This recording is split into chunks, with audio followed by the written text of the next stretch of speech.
Irmãs e irmãos, uma boa noite e que a graça e a paz de nosso Senhor Jesus Cristo estejam com vocês, amém? Pela graça de Deus, nós estamos iniciando mais um culto de louvor ao nosso Deus. Então vamos iniciar fazendo uma oração, aquela oração onde nós exaltamos ao Senhor e invocamos a sua maravilhosa e santa presença. Agora falemos com Deus em oração. Senhor, nosso Deus e nosso querido Pai, ó Deus, é um grande prazer estar iniciando esse culto. Ó Senhor, um culto que somente a Ti é devido.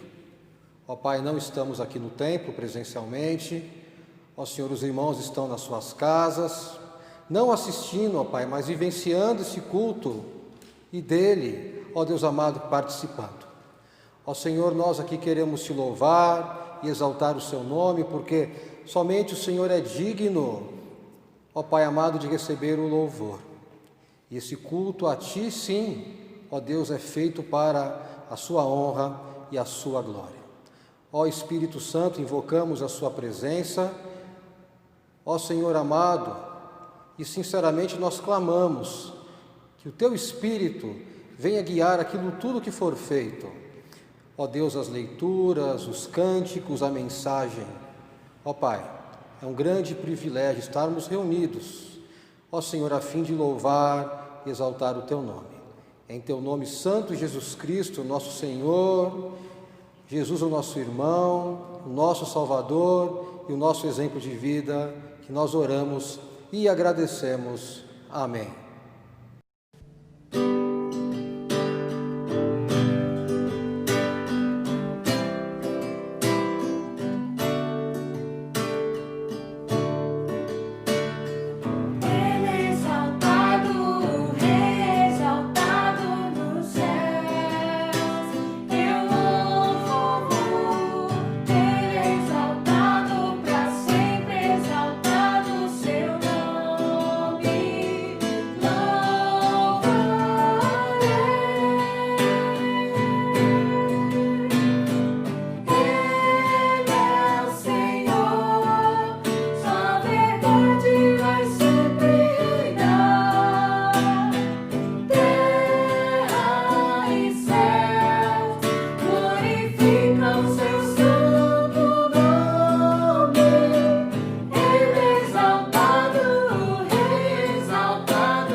Boa noite, irmãos. Faremos a leitura agora que se encontra no Antigo Testamento, livro de Gênesis, no capítulo 21, dos versículos 8 ao versículo 21. Gênesis 21, versículos 8 a 21. Agar no deserto. Isaque cresceu e foi desmamado. Nesse dia em que o menino foi desmamado, deu Abraão um grande banquete. Vendo Sara que o filho de Agar, a egípcia, o qual ela dera à luz a Abraão, caçoava de Isaque. Disse Abraão: rejeita essa escrava e seu filho, porque o filho dessa escrava não será herdeiro com Isaque, meu filho. Pareceu isso muito penoso aos olhos de Abraão, por causa do seu filho. Disse, porém, Deus a Abraão: não te pareça isso mal por causa do moço e por causa da tua serva. Atende a Sara em tudo o que ela te disser, porque por Isaque será chamada tua descendência. Mas também do filho da serva farei uma grande nação, por ser ele teu descendente. Levantou-se, pois, Abraão de madrugada, tomou o pão e um odre de água, pô-los às costas de Agar, deu-lhe o menino e a despediu. Ela saiu andando, errante pelo deserto de Berseba. Tendo-se acabado a água do odre, colocou ela o menino debaixo de um dos arbustos, e afastando-se foi sentar-se defronte, à distância de um tiro de arco, porque dizia: assim não verei morrer o menino. E sentando-se em frente dele, levantou a voz e chorou. Deus, porém, ouviu a voz do menino, e o anjo de Deus chamou do céu a Agar e lhe disse: que tens, Agar? Não temas, porque Deus ouviu a voz do menino daí onde está.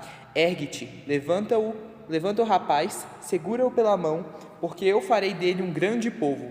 Abrindo-lhe Deus os olhos, viu ela um poço de água, e indo a ele, encheu de água o odre, e deu de beber ao rapaz. Deus estava com o rapaz, que cresceu, habitou no deserto e se tornou flecheiro. Habitou no deserto de Parã, e sua mãe o casou com uma mulher da terra do Egito. Amém. Agora nós chegamos naquele momento do culto, aonde nós confessamos os nossos pecados a Deus, aonde de forma humilde nós admitimos que somos salvos e eleitos por esse Deus, mas ainda tropeçamos e ainda pecamos. Então, eu peço que aonde você está agora, que você reserve alguns minutos e fale com Deus agora. Se assuma como um pecador e confesse os seus pecados a Deus. E logo depois nós faremos uma oração audível de perdão de pecados. Mais uma vez oremos e falemos com o nosso Deus.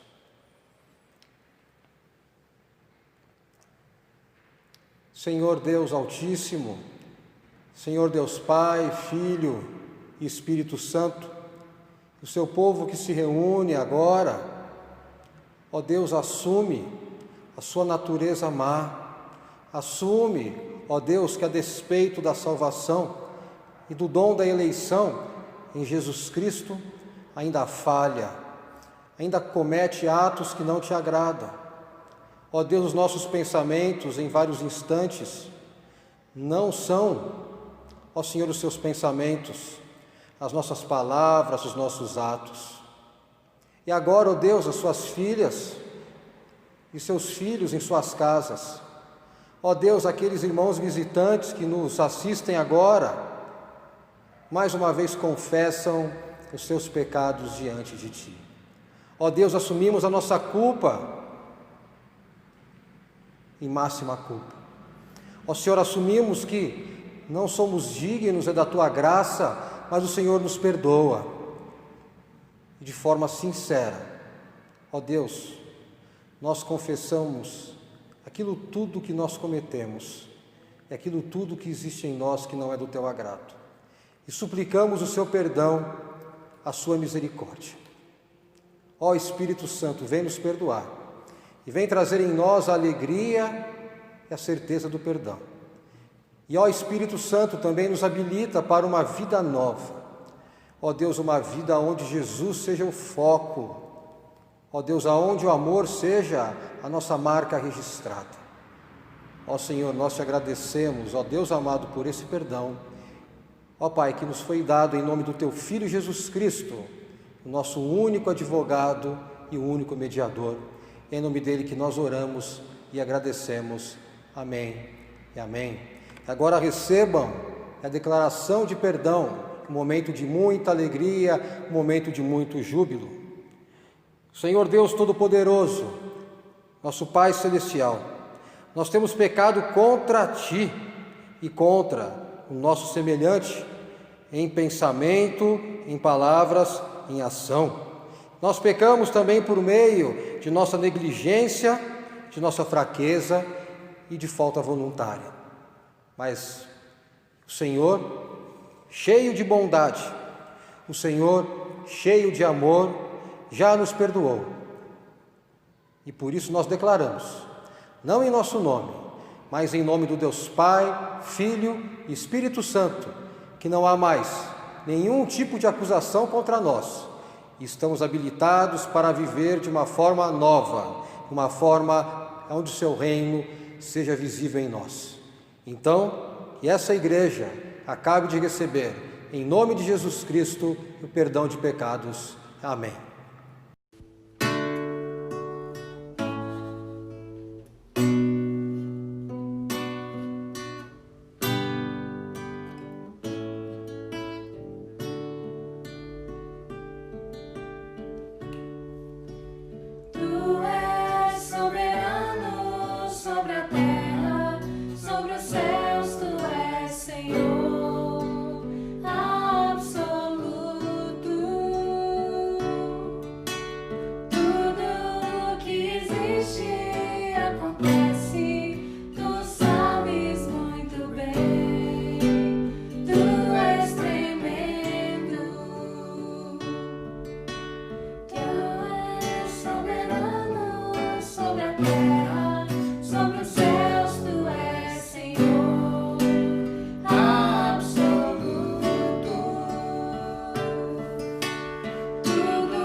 Vamos abrir novamente as nossas Bíblias no livro de Mateus, do capítulo 10, versículos 24 ao versículo 39.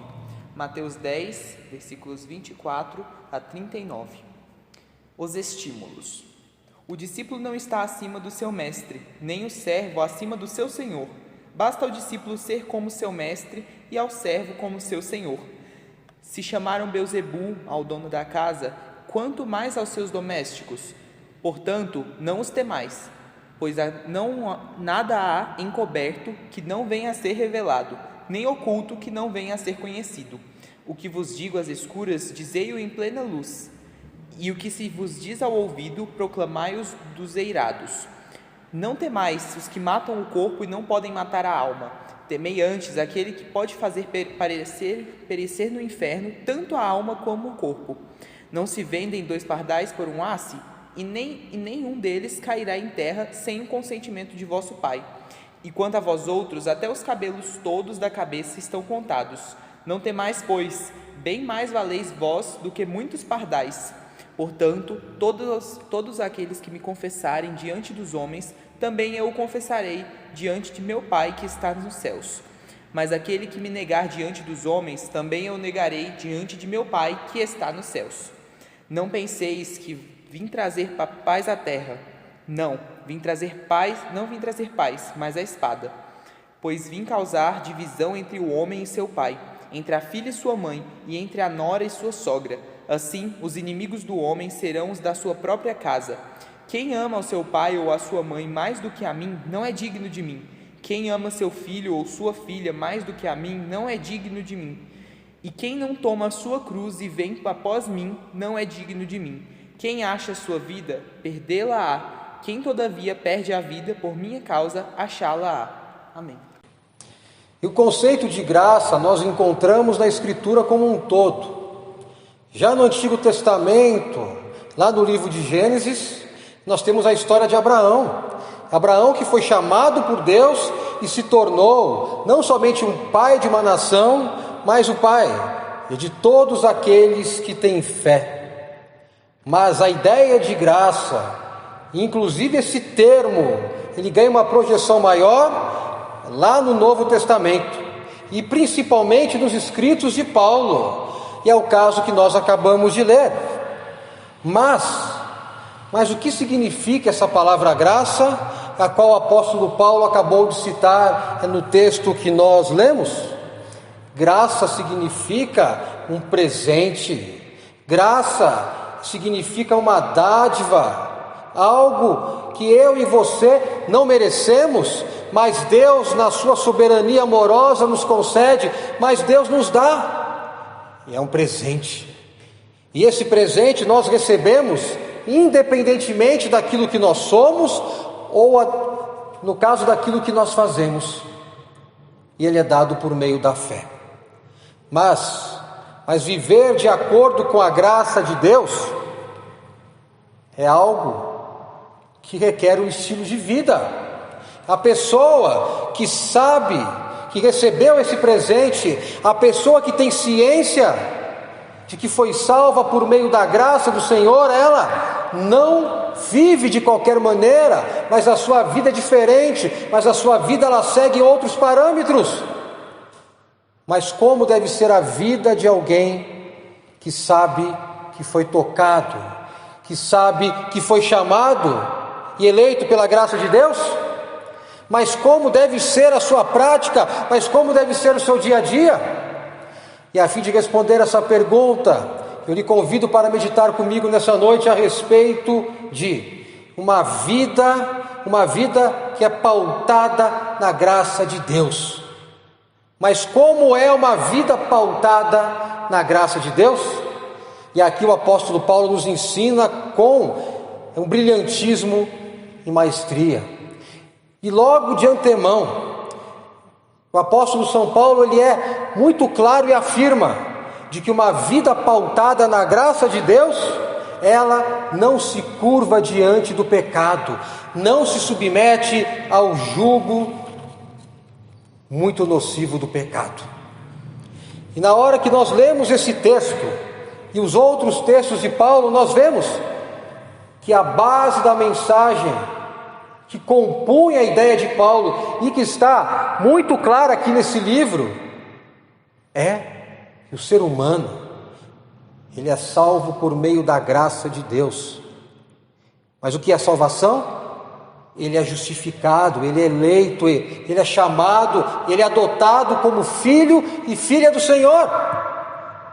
E para isso só é necessário crer.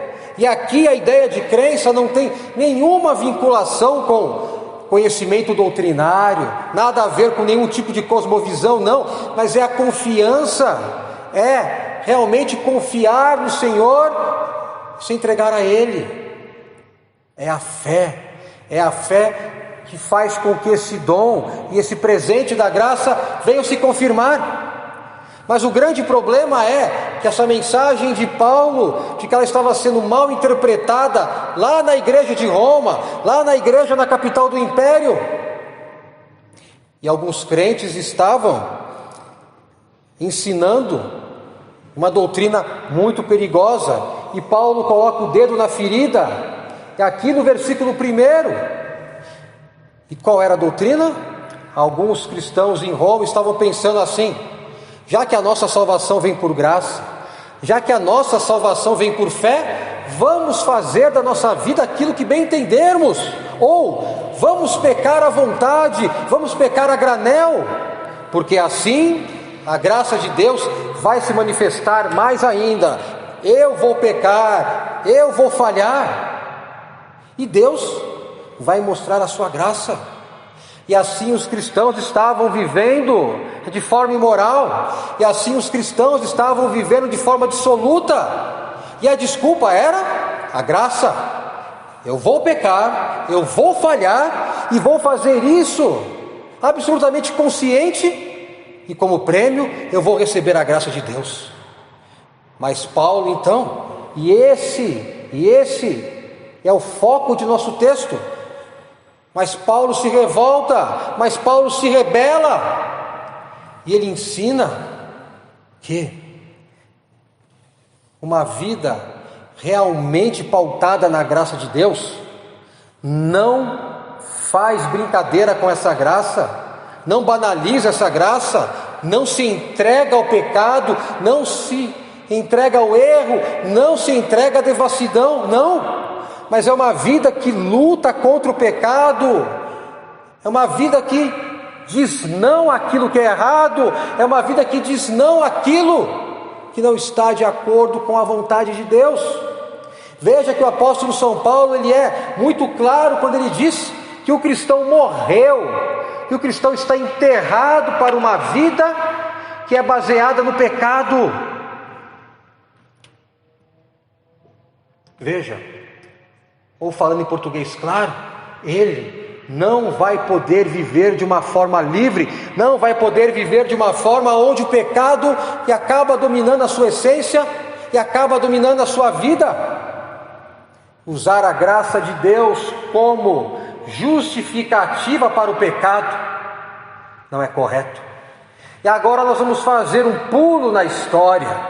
Aqui falamos de Paulo, mas existe um grande teólogo cristão, e ele é vinculado à tradição luterana, mas ele não fica restrito a essa tradição. E esse teólogo cristão, que não foi somente um teólogo, mas foi um pastor e um mártir, ele falou a respeito disso que o apóstolo Paulo combateu.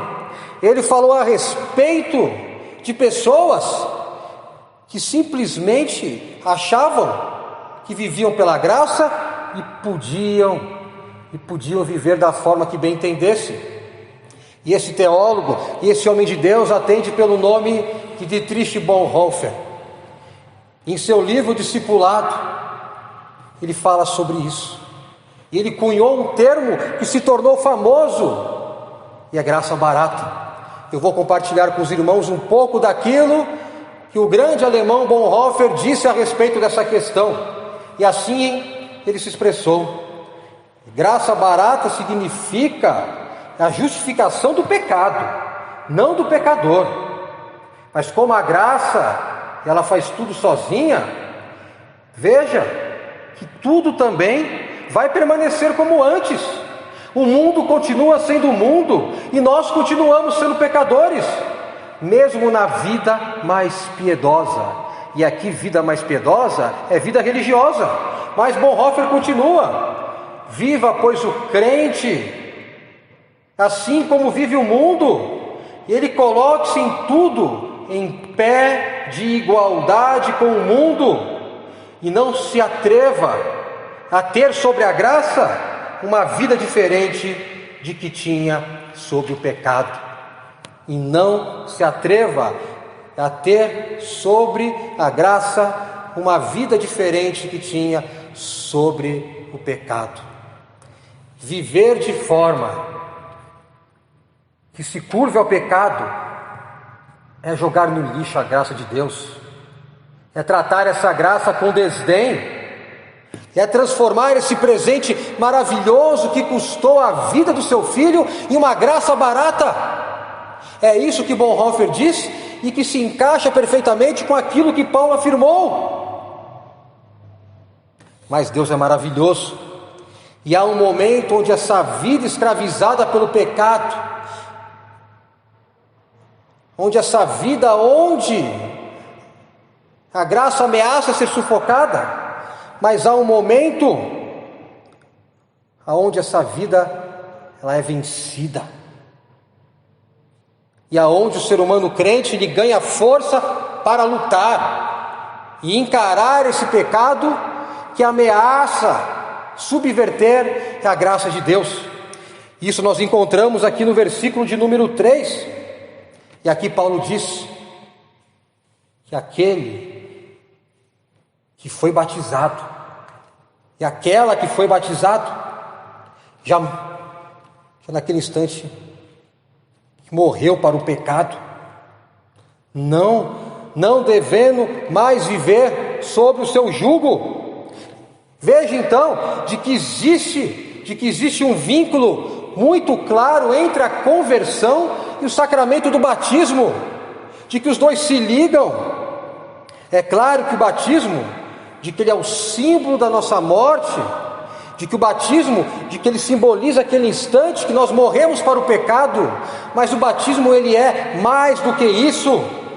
Sim, o batismo ele é um meio de graça, não é à toa que ele é chamado de sacramento, e ele nos ajuda diariamente a fazer com que o jugo do pecado venha a ser vencido. E é isso que Paulo diz, e aqui nós encontramos no verso 3, acompanhe depois. Não sou eu que estou dizendo isso, nem uma teologia sistemática qualquer, mas é o apóstolo Paulo. Isso que Paulo diz é algo que se confirma em todo o Novo Testamento, que o batismo ele é um símbolo, mas ele é também um momento que durante a nossa vida como um todo nos ajuda para que nós venhamos a vencer essa vida que é subjugada ao pecado.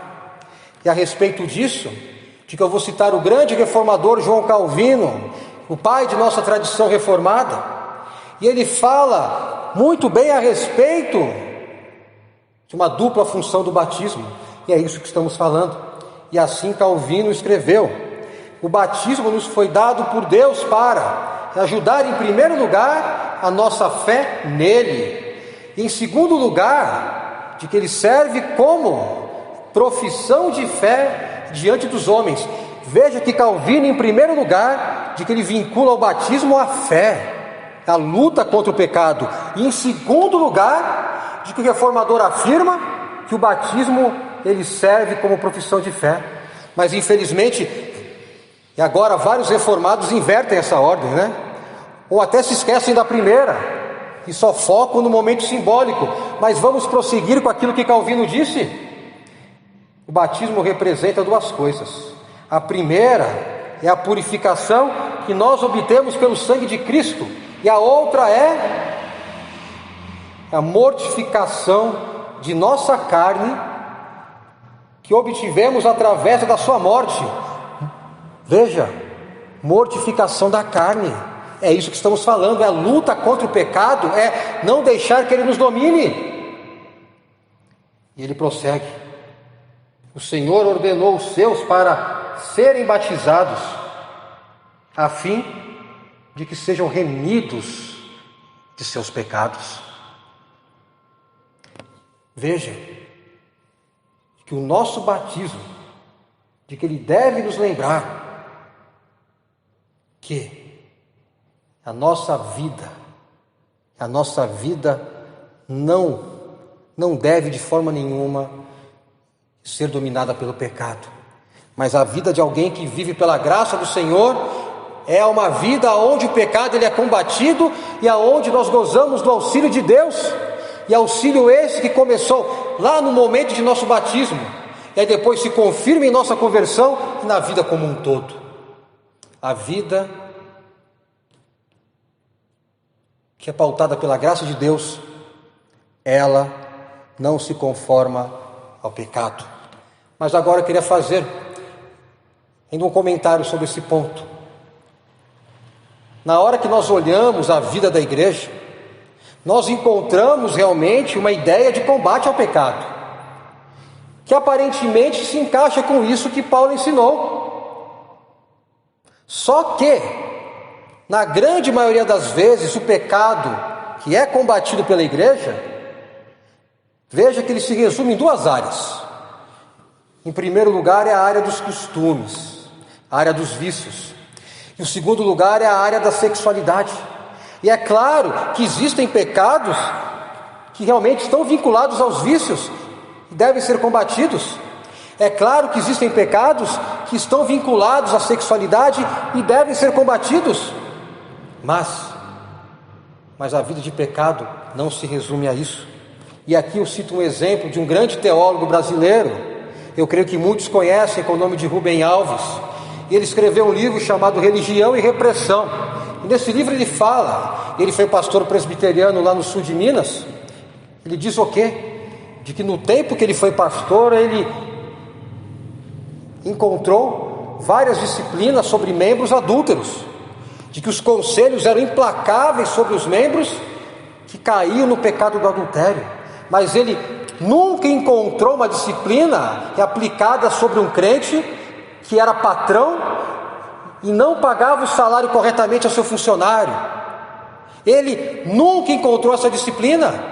E é importante que nós meditemos nisso, porque em vários momentos a igreja tem ensinado o combate a uma vida pecaminosa somente numa área, mas se esqueceram da outra. Nós somos reis e rainhas em criticar somente o pecado na área de costumes, somente o pecado na área de vícios, ou somente o pecado na área sexual. Esses pecados, eles devem ser combatidos, mas nós não falamos nada a respeito da mentira, nada a respeito da inveja, nada a respeito do egoísmo, nada a respeito da opressão pelo pobre, nada a respeito do preconceito, nada disso. E isso nós encontramos, infelizmente, no grosso da comunidade evangélica. Nós encontramos verdadeiros santarrões que não adulteram, não entram na vida de vícios, mas que são mentirosos, que não ajudam ninguém.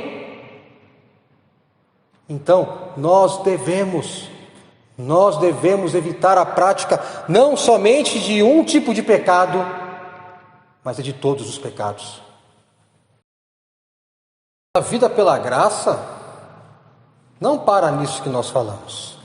O apóstolo Paulo nos ensina também de que uma vida que é pautada pela graça, ela nos direciona para uma existência plena, ela nos direciona para uma nova vida. E aquilo que nós falamos agora é o lado negativo da doutrina da graça, isso é o lado do combate, é o lado de se evitar aquilo que é mal, que é pecaminoso. Mas existe o lado positivo, porque não iria adiantar nada Paulo ensinar: vocês não vão pecar mais, não vão falhar mais, mas fiquem vivendo de forma neutra, não prejudiquem ninguém, mas fiquem de braços cruzados, não. Mas o lado positivo disso que Paulo ensina é de que a vida realmente pautada pela graça, ela também leva não somente a negar o pecado, mas fazer coisas novas e boas, a uma existência diferente. E é isso que nós encontramos aqui no versículo 4. E aqui no versículo 4, o apóstolo Paulo, ele fala a respeito da ressurreição de Jesus Cristo, e diz que a ressurreição de Jesus Cristo, de que ela vai ser sentida pelo cristão, não somente no momento que o cristão morrer fisicamente e voltar à vida, mas ela é sentida diariamente, fazendo com que a sua vida, essa vida que antes estava morta no pecado, que ela seja uma vida diferente, uma vida não somente que diz não ao pecado, mas que diz sim àquilo que é bom, mas que diz sim àquilo que realmente edifica e faz o bem. Viver com Jesus. Viver com Jesus é sinônimo de imitar a Jesus, é sinônimo de ser o seu servo e de seguir os seus passos. Aqui Paulo ensina que não basta abandonar o estilo de vida pecaminoso, não basta abandonar um estilo de vida ruim, mas é necessário que o mal ele venha dar lugar ao bem. Não basta deixar de fazer aquelas obras ruins, mas é necessário que boas obras venham tomar o seu lugar. E é isto então que é viver de forma plena, é isso então que é viver de forma completa a glória de Deus.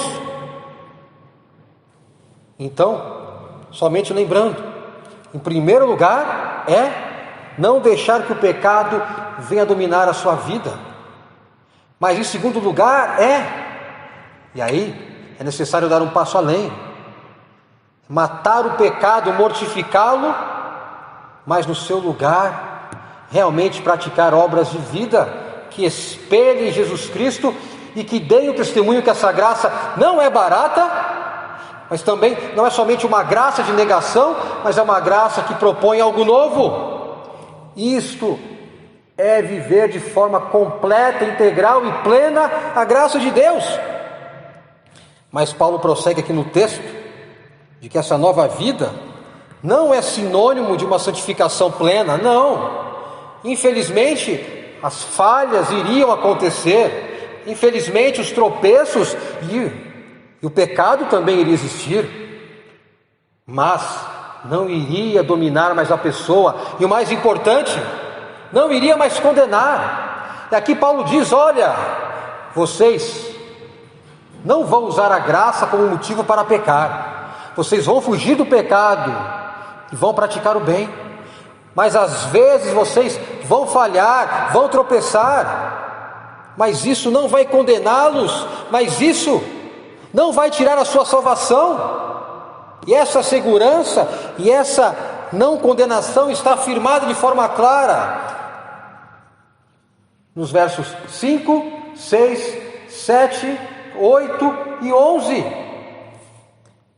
Eis que uma vida pautada na graça de Deus é uma vida que não somente se revolta contra o pecado, mas que no lugar do pecado muda os atos e vive de acordo com aquilo que é benéfico, e vive de acordo com aquilo que glorifica a Deus, e vive de acordo com aquilo que ajuda o próximo. Então, essa mensagem para nós é de suma importância, porque vários cristãos cheios de boa vontade não são mais escravos do pecado, acabam se rebelando contra a imoralidade, acabam se rebelando contra os vícios, acabam se rebelando contra a mentira, não oprimem mais ninguém, isso é, de que criticam o pecado de forma plena, como nós falamos, mas não dão um passo adiante, isso é, não servem, não ajudam. E aqui eu vou dar um exemplo muito claro, tem a ver com dinheiro. Se o crente não rouba mais, não trapaceia, se ele é um patrão, ele paga um salário justo, ele paga os direitos do seu trabalhador, sim, mas o resto que ele faz, ele guarda para si o dinheiro, ele cumpriu a sua obrigação. Mas uma vida que é pautada na graça não deixa somente de fazer o mal, mas vai além. E agora esse cristão sabe que o dinheiro não é seu, e por isso que ele faz, ele ajuda, e ajuda não somente seus familiares, não somente seus amigos, mas ajuda qualquer pessoa, mas ajuda causas nobres.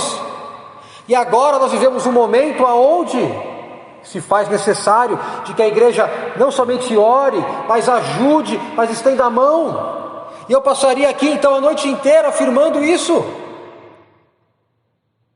Não basta somente deixar de mentir, mas nós temos de falar a verdade. Não basta somente deixar de oprimir o pobre, mas nós temos de levantar a voz na hora que o pobre é oprimido. Não basta somente nos revoltarmos, não praticarmos o preconceito, mas nós devemos realmente denunciar isso tudo, e assim nós estaremos vivendo de acordo com a graça de Deus. Então, uma vida que é pautada na graça de Deus, veja, de forma alguma ela é escrava do pecado, ela luta contra o pecado, e na hora que ela vence esse pecado, de que ela dá um passo além, e ela vive de forma diferente, e o bem é visto em cada ato, em cada palavra. Que Deus nos ajude para que nós venhamos a viver de acordo com a sua graça, assim seja, amém. Esse Deus que nos ofereceu a sua graça, é um Deus também que nos dá o dom de falar com Ele. E agora nós vamos colocar adiante do Senhor os nossos pedidos. E agora, não olhe para o seu problema, mas olhe em direção ao Senhor nosso Deus. Oremos. Senhor nosso Deus e nosso querido Pai, mais uma vez nós nos colocamos diante da Tua presença. E agora, Senhor amado, nós pedimos que o Senhor venha atender os nossos pedidos de acordo com a Tua vontade soberana. Ó Deus, vontade soberana que não é uma soberania autoritária, mas é uma soberania de amor. Ó Deus, que dá aquilo que nós realmente precisamos. Nem sempre aquilo que nós queremos, porque às vezes, ó Deus, aquilo que nós queremos não é bom para nós, mas o Senhor realmente sabe aquilo que precisamos. E assim clamamos, ó Deus, venha ouvir as nossas preces, ó Deus. E agora, de forma especial, ó Deus, nós queremos colocar diante do Teu altar no nosso país, ó Deus, em momento de pandemia que nós vivemos. Ó Senhor, vem trazer o Seu consolo, ó Deus, aqueles e aquelas que perderam, ó Pai, seus familiares, seus entes queridos. Ó Senhor, ó Deus, vem trazer a paz, vem trazer o consolo e a certeza, ó Pai, de que existe a vida eterna. Ó Senhor, que daqueles e aquelas que morreram em Cristo, ó Senhor, estão contigo, Jesus. Ó Pai, mas nós colocamos aqueles, ó Pai, que estão sofrendo ainda dessa doença. Ó Senhor, em suas casas, em hospitais, em UTI, ó Deus, vem trazer a cura. Ó Pai amado, vem abençoar os profissionais que estão lutando contra essa enfermidade, Jesus. Ó Deus, vem abençoar os governantes para que haja com bom senso. Ó Pai, que nós realmente venhamos, ó Deus, a sentir a dor do próximo. Ó Pai, que um momento de morte como esse não seja, Deus, um momento de pânico, mas também não um momento de falta de sensibilidade, Senhor. Ó Pai, mas, Senhor, nós colocamos as outras enfermidades que podem surgir. Ó Deus, não somente a Covid-19, mas as outras doenças continuam. Ó Deus, e se somam com essa. Assim clamamos, ó Pai, vem trazer a cura, ó Pai, de qualquer enfermidade. Ó Deus, vem tirar a tristeza, a dor, a ansiedade de qualquer pessoa, ó Pai, que participa desse culto. Ó Senhor amado, não venha permitir, ó Deus, que a falta de perspectiva venha tomar conta de corações, mas que, ó Pai, seus filhos e filhas venham olhar para o futuro, ó Deus, um futuro que vai ser muito diferente do momento que nós vivemos. Pai, vem abençoar as famílias, ó Deus, abençoa essa igreja, e abençoa também, ó Deus, as irmãs e irmãos de outras comunidades que agora, ó Deus, participam desse culto conosco. Ó Senhor amado, vem, ó Deus, guardar essa noite de domingo, e abençoa a semana que se inicia, ó Deus, que venha a ser uma semana de vitória, Pai, que venha a ser uma semana de paz, mas em primeiro lugar que venha a ser uma semana onde, ó Deus, que nós saibamos viver pela graça, ó Pai, não aceitando que o pecado venha a nos dominar, mas também vivendo de forma positiva, fazendo aquilo tudo que é bom. Em Teu nome, Jesus, que nós oramos e agradecemos, ó Deus amado, já cientes de que o Senhor ouviu essa oração e vai atender de acordo com a Tua vontade, vai atender, ó Pai, no seu momento. Em nome de Jesus, amém e amém. E a graça de nosso Senhor e Salvador Jesus Cristo, o amor de Deus o Pai e a consolação do Santo Espírito de Deus estejam com as irmãs e com os irmãos, não somente hoje, mas para todos sempre. Amém.